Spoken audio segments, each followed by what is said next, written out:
नाम क्या रखा है? सुरभि चौहान। सर बाबा, लेकिन ये वैसे स्कूलों में मेरा नाम है, मुझे घर पे लेकिन सब नीतू बुलाते हैं।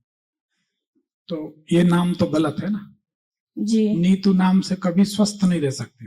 नहीं। नहीं, नाम बदल दो। जी बाबा। घर में नीतू की जगह कोई दूसरा नाम रख लो। जी। ये हमारा अनुभव, बिना अनुभव की बात हम नहीं कहते। जी बाबा। क्योंकि नीतू नाम रखने के बाद हम आपको प्रमाण देते। नीतू नाम रखने के बाद जो हमने बोला कि नवंबर के महीना में बीमारी होनी चाहिए।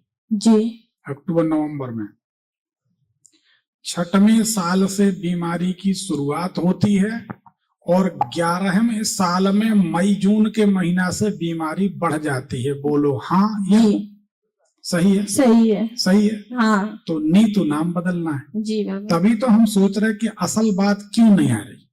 जी। इसको गले में कोई तकलीफ है कि स्किन में कोई तकलीफ है? स्किन में तकलीफ है। स्किन में। हाँ। ठीक है, कुंडली यही बताती है। डॉक्टरी भाषा में इसको एलर्जी कहेंगे, लेकिन है दूसरी समस्या।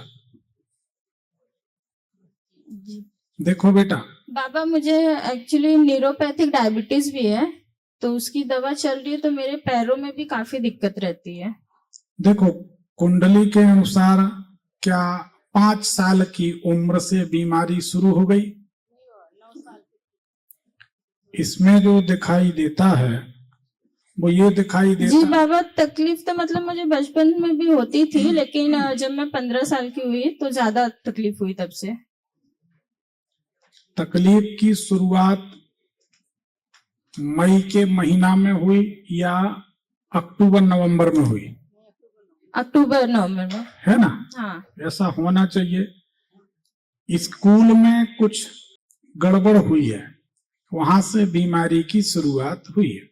क्योंकि तुम्हारी जो लग्न है, कोई भी देख ले, 0000, नसों की समस्या रहेगी, नर्वस सिस्टम कमजोर है। जी बाबा।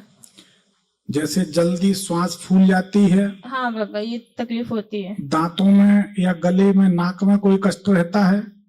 बाबा, गले में कभी कभी ऐसे, कभी खराश हो गया या कुछ एलर्जी टाइप की हो गई, या एलर्जी ही है। एलर्जी ही है इसमें। जी। देखो बेटा, ऐसा है, पलंग के ऊपर आदमी सोता है, पर तुम्हारे पलंग के ऊपर क्या किताबें रखी हैं? अंदर घुस के ऐसे सीधे हाथ पे अंदर घुस के राइट हैंड साइड एक पलंग रखा है। हाँ। उस पे किताबें रखी हैं। हाँ। ढेर सारी। हाँ बाबा, जैसे कि जो मेरे लास्ट ईयर के ग्रेजुएशन वगैरह की जो बुकें थी, जो मुझे लगता है कि आगे चल के काम देगी, तो वो उसमें है। ये कब से रखी? ये पलंग कब लाए थे? बाबा, ये पलंग तो एक्चुअली मैं अपने मौसी मौसा के साथ 5 साल से रह रही हूँ, तो वो जब वहाँ पे लखनऊ में आज से 7-8 साल पहले शिफ्ट हुए थे, तब से वो पलंग है।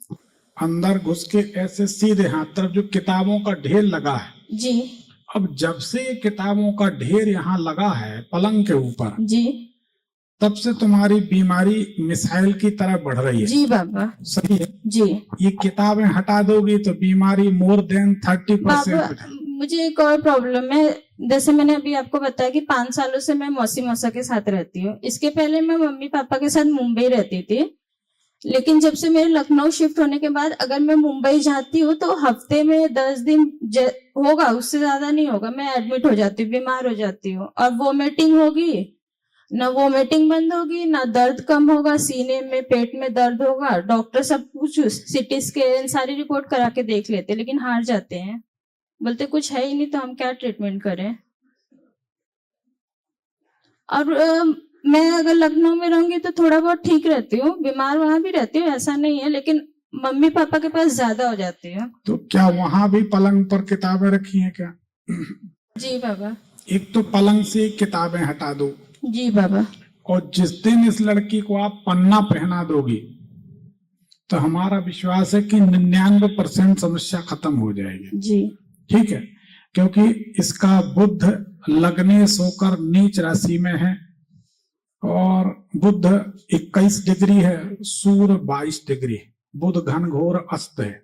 जी। उसके कारण ये समस्या है। जी बाबा। तो फिर ये माँ बाप के साथ भी मजे से रहेगी, किताबें हटा दो तो मौसी के साथ भी मजे से रहो। जी पन्ना पहन लोगी तो ठीक हो जाओगी बेटा, कोई जी। चिंता की बात नहीं है। नाम बदल दोगे ठीक हो जाएगी। ठीक है, धन्यवाद। चलो एक पर्ची निकाल।